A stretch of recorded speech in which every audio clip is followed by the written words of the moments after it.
I came to the wedding carrying the gift I wrapped with my own hands, my heart pounding with hope that I could share one of the happiest days of my daughter's life. But the moment she saw me, she froze, then whispered words that cut deeper than any knife. "Mom, I'm sorry, but you weren't invited. Go away." In front of the glittering chandeliers and rows of white roses, I turned and walked out, my heels echoing against the marble like the sound of a life collapsing. 2 hours later, every flower, every plate of food, every note of music was gone because the truth was simple: no me, no wedding. I'm about to share something close to my heart. But before I do, can you say hi in the comments? Or tell me where you're from. I love hearing how far my story reached. It's always good to know I'm not alone in this. Thank you. And now, let me tell you everything. If my story touches you, please consider subscribing to this channel. Every subscription tells me that voices like mine, voices of mothers who gave everything, are worth hearing. My name is Maribel Rowan, and this is my story. I parked where the valet waved me, not near the sleek line of black town cars and luxury SUVs in the VIP circle, but out by the far edge of the hotel's sprawling lot. Even before stepping out of my car, the message was clear: I didn't belong to their tier, not in the Hale family's world of pedigree and polish. My heels tapped against the pavement as I carried the gift. I'd wrapped myself a square box in ivory paper tied with a burgundy ribbon toward the grand entrance of the Uptown Dallas Hotel. The lobby glowed like a cathedral of money. Crystal chandeliers scattered rainbows across the marble. The scent of imported orchids mingled with expensive perfume, the air so thick with vanity it almost choked me. I passed the sign-in table where guests tap names on an iPad. I leaned in, ready to find mine. A red slash ran through the letters, Maribel Rowan. My name had been erased. My chest went cold. Before I could ask, Celeste appeared, her silk dress worth more than the car that had carried me here. She looked radiant, ethereal almost, but her eyes, my daughter's eyes, avoided mine. She reached out, her voice trembling yet sharp. "Mom, I'm sorry, but you weren't invited. Go away." The words sliced through me. I stood frozen, remembering every lunch I skipped to pay her tuition, every night I stayed late at work so she could have new shoes for recitals. Dorian slipped in beside her, tuxedo flawless, his smile rehearsed. "It's a private celebration," he said smoothly. "Immediate family only." I looked around the ballroom, trying to steady my breath. The string quartet lifted their bows, the first notes quivering in the air. Orchids from Ecuador cascaded across the tables. Champagne glasses sparkled, every detail from the budget I had wired money for. They'd built this dream on my shoulders, and now I was the uninvited ghost haunting the edges. "I see," I murmured, forcing calm. I set the gift box on the champagne table, the ribbon catching the light, and stepped back. The music faltered for half a beat, then recovered, like even the violinists had flinched at the scene but quickly hid behind the melody. My heels echoed against the marble as I turned toward the exit, each step heavier than the last. No one stopped me. Some guests turned away, pretending not to notice.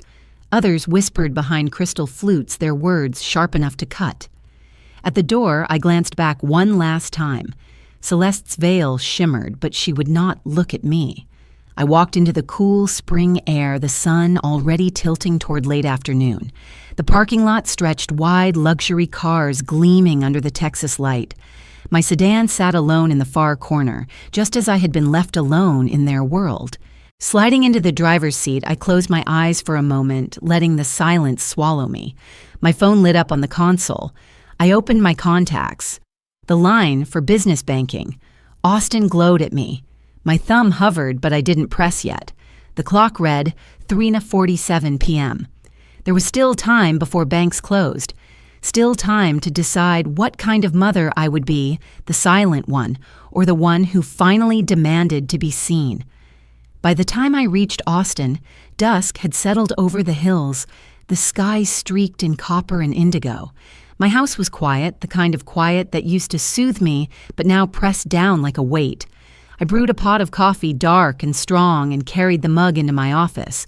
Along the wall stood shelves of binders, each labeled in my handwriting, Education, Housing, Transport, Wedding. My life's work cataloged in paper and ink. I pulled down Education first. Pages of tuition receipts spilled out, Riverside Academy, Northwestern University. The summer abroad program in Florence she swore was essential networking. I traced the numbers with my finger. $8,000, $12,000, $52,000 per year. Each line a sacrifice, each zero. Another weekend I worked instead of resting. Next, housing and transport. At 16, Celeste wanted a car. I bought her a Honda Civic for $18,000. 6 months later, she complained everyone else drove BMWs.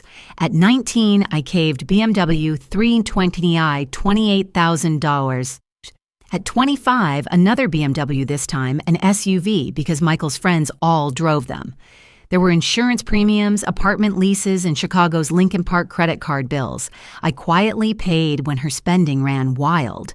All of it, recorded all of it, signed by me.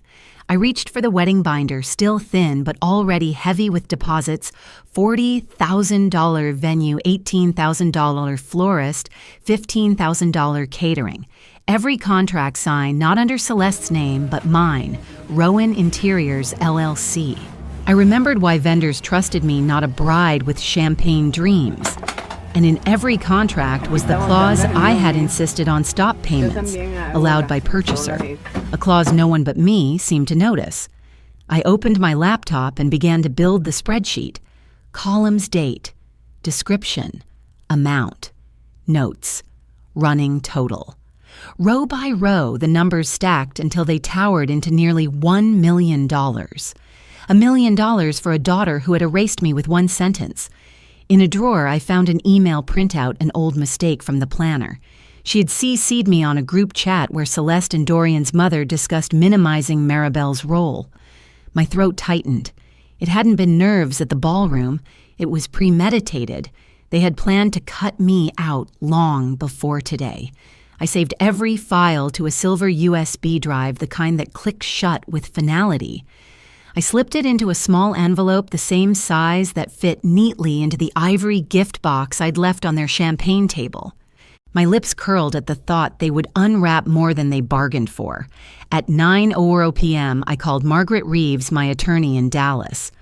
Her voice was crisp, efficient. Tomorrow at 9, she said, "Bring everything." By 9:30, sticky notes lined my whiteboard. Bank, florist, catering, quartet, linen. Underneath, in thick black ink, I wrote the words that had begun to burn inside me since the moment Celeste told me to leave. No hum, no wedding. I leaned back, sipping the last of my coffee gone cold. The binders loomed around me, no longer records of sacrifice, but ammunition. For 25 years, I had been the quiet benefactor, the invisible foundation of Celeste's perfect life. Tonight, I became something else. Not the mother begging to be included, but the architect of what came next. And what came next would dismantle everything they thought was untouchable. At exactly 7:32 a.m., I sat at my desk in Austin with my bank credentials open and my hand steady on the phone. The sun hadn't fully cleared the hilltops yet, but the day had already begun in my world. I wasn't thinking like a mother anymore. I was thinking like a business owner executing a crisis protocol. First call, business banking, Austin branch. The rep answered with professional cheer, unaware of the gravity she was about to witness. "Yes," I said calmly. "This is Maribel Rowan, account holder of Rowan Interiors, LLC. Authorization code 48 Dallas 9. I'd like to initiate a full stop payment order, immediate effect on all invoices related to event category Celeste Hale Wedding under vendor codes linked to this entity." She hesitated only a second. "That's quite a sweep, Ms. Rowan. I'm aware. I'll wait for a confirmation number."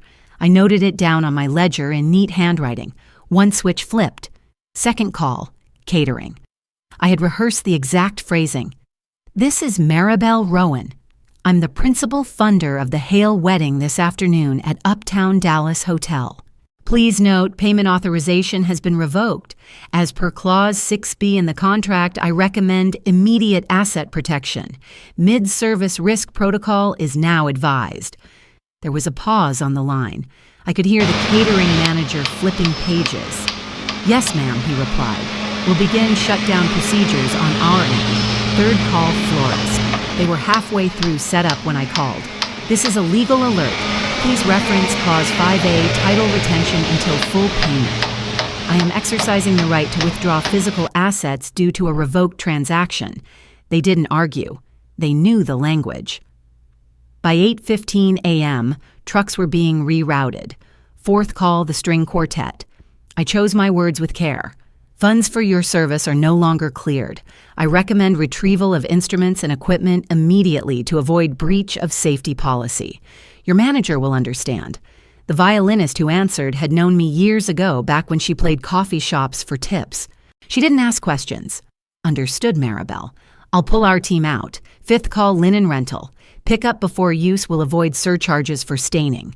Full withdrawal is approved. Rowan Interiors LLC no longer guarantees payment. Each call was spaced 15 minutes apart. A staggered release. Not one mass cancellation, but a rolling wave. No vendor would wait on another. They'd simply arrive, act on their own terms, and leave a trail. By 9:00 a.m., I had emailed Margaret, my attorney, with the updated spreadsheet contract references and a zipped folder of all vendor agreements. The subject line was Notice of Financial Withdrawal, Potential Claim Preparation. I CC'd my secondary address and copied in a paralegal. Everything was documented, time-stamped, and silently humming with precision.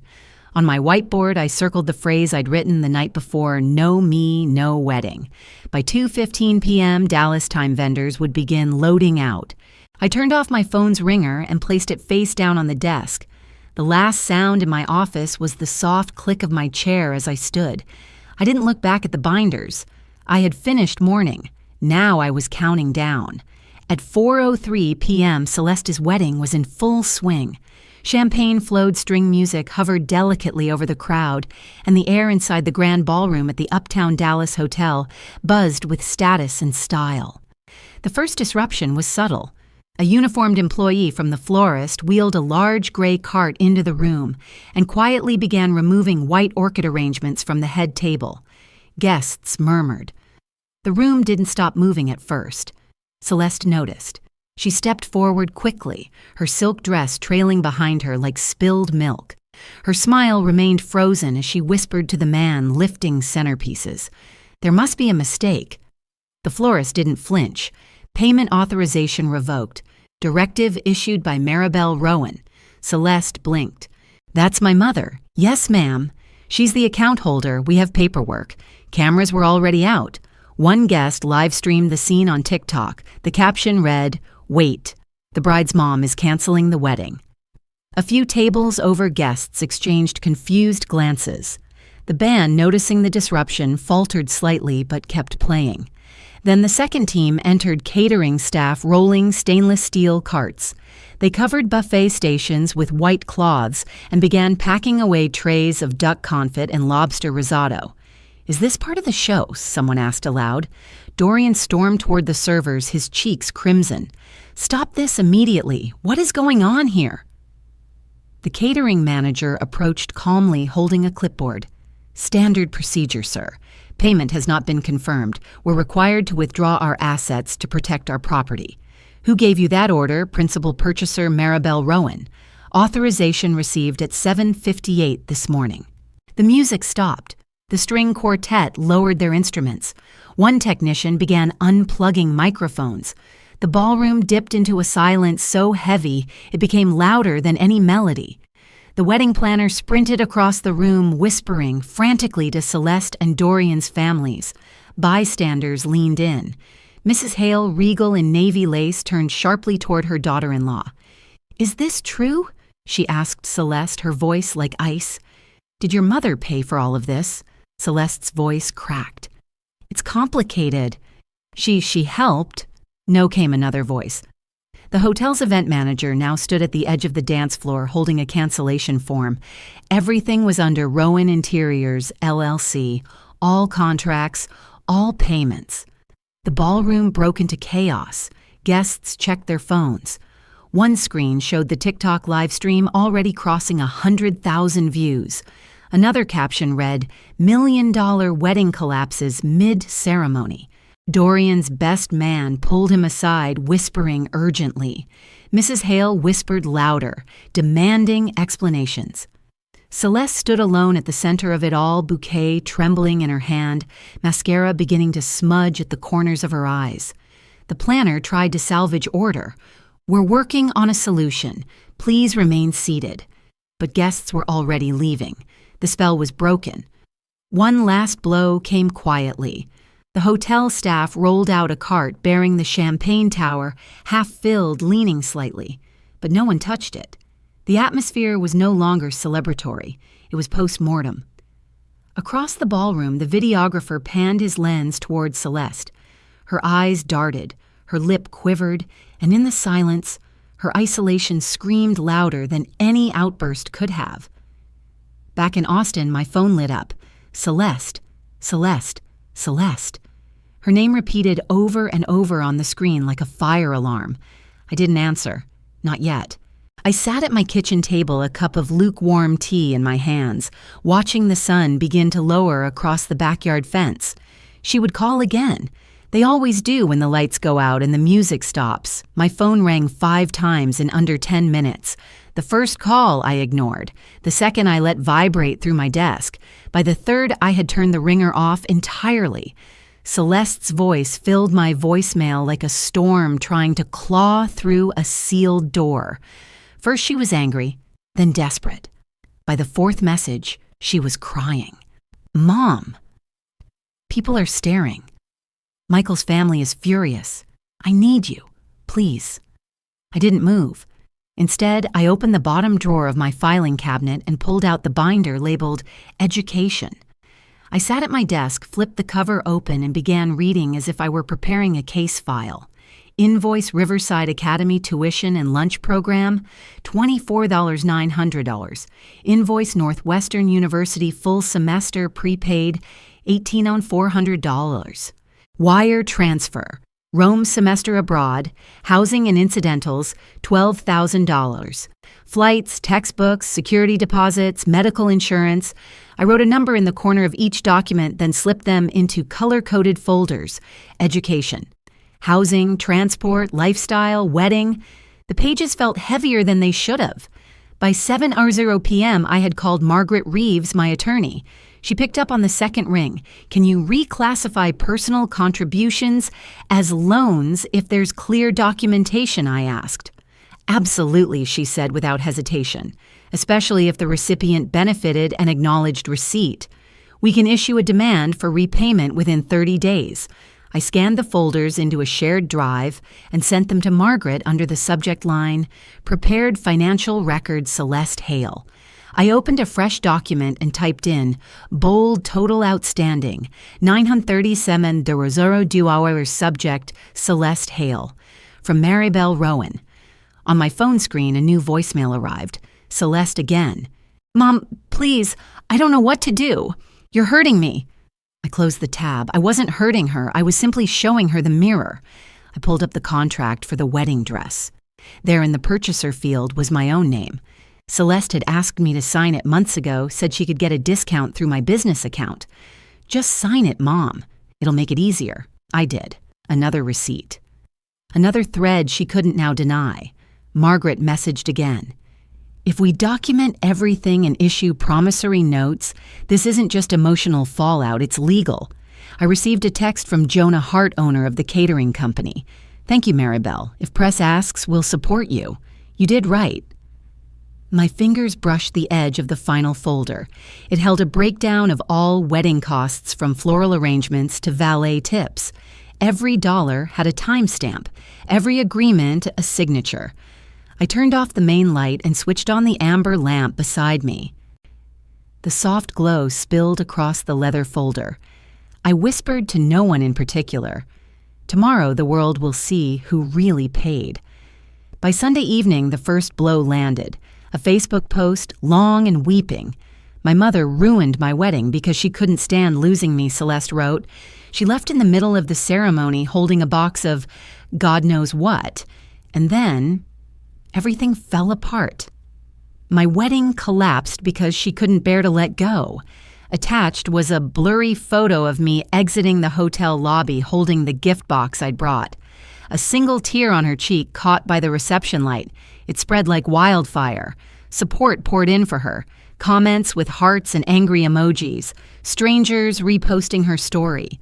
Sympathy turned into doubt, and some of that doubt pointed at me. Vendors I worked with in Austin began calling. "Maribel, are you okay? Is this real? Will this affect our future projects?" I didn't answer right away. Instead, I opened my cloud drive and began uploading every document I had prepared the night before. Invoices, checks, contracts, screenshots of wire transfers, photos of Celeste wearing the outfits I bought sitting in the dorm I paid for vacationing on flights I booked. I didn't write a sob story. I posted a spreadsheet. The Austin Business Journal picked it up within hours. $937,000, the price of entitlement. The article laid it out cold, over 2 decades of financial support culminating in a $1 million wedding pulled out from under the feet of the very woman who funded it. Meanwhile, in Dallas, Celeste panicked. She screamed at Dorian, "She's lying, my mom's crazy. I didn't ask for this." But Dorian had already seen the scan his wife's signature across vendor contracts, including a rider that explicitly listed me as the primary payer. The Hale family convened in private. A close friend of theirs leaked the discussion. They're considering an annulment, the source said. They don't want the liability tied to Celeste. On TikTok, the video from the wedding, the florist wheeling out arrangements, the catering team, covering dishes past 500,000 views, a new hashtag trended by Monday morning, or No Me No Wedding. Another article appeared in the Dallas Morning News. This wasn't a temper tantrum, it was a paper trail. It featured interviews from guests who confirmed the chaos. Several noted that they had assumed Celeste's mother paid for everything. Now, the world knew it wasn't an assumption. I received dozens of messages. From colleagues, "We admire your strength." From vendors, "You did what we all wish we could." Even from strangers. "Thank you for standing your ground." The final turn came when a well-known Dallas wedding planner gave a quote to a blog. "We acted solely on contract obligations. The moment Ms. Rowan withdrew payment, we followed protocol. We stand by our decisions." Back in Austin, my phone rang again. It was Margaret. "If you want to proceed," she said carefully, "we can serve Celeste with a demand for repayment. All $937,000. She could face a public legal challenge." I held the folder in my lap. The edges were slightly bent now, worn from hours of handling. I hadn't cried, not once, but my hand trembled just a little. I didn't answer her right away, because now for the first time the power wasn't in what I would say. It was in what I already had. The ballroom still smelled like roses and panic. It was 10 in the morning, barely 24 hours since the wedding collapsed. The Spokane Grand Ballroom in Dallas was no longer a venue of celebration, but one of reckoning. Reporters filled the aisles. A few curious VIPs still dressed in travel-wrinkled cocktail attire leaned forward in their seats. Local stations had set up cameras near the back, unsure if this was a press conference or a family meltdown. I walked in through the side entrance. Black blazer. Hair pulled back. No makeup. In my left hand, a leather folio. In my right, a USB drive tucked into my palm like a verdict. No lawyer walked with me. Just truth and time. "We're here to clarify the financial facts behind the Rowan Hale wedding," a reporter said into the mic before handing it off to me. I stepped forward. On the screen behind me, a simple title appeared. 25 years of unseen support, a breakdown.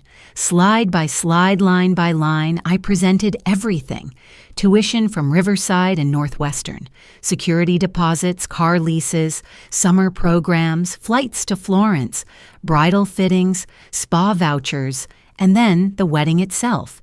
Each receipt was dated. each signature visible, each dollar accounted for. The Hale family shifted uncomfortably. Celeste clutched the chair, knuckles white. "This is a private matter," someone muttered from their side. "Why expose it publicly?" I didn't flinch, because I was humiliated publicly.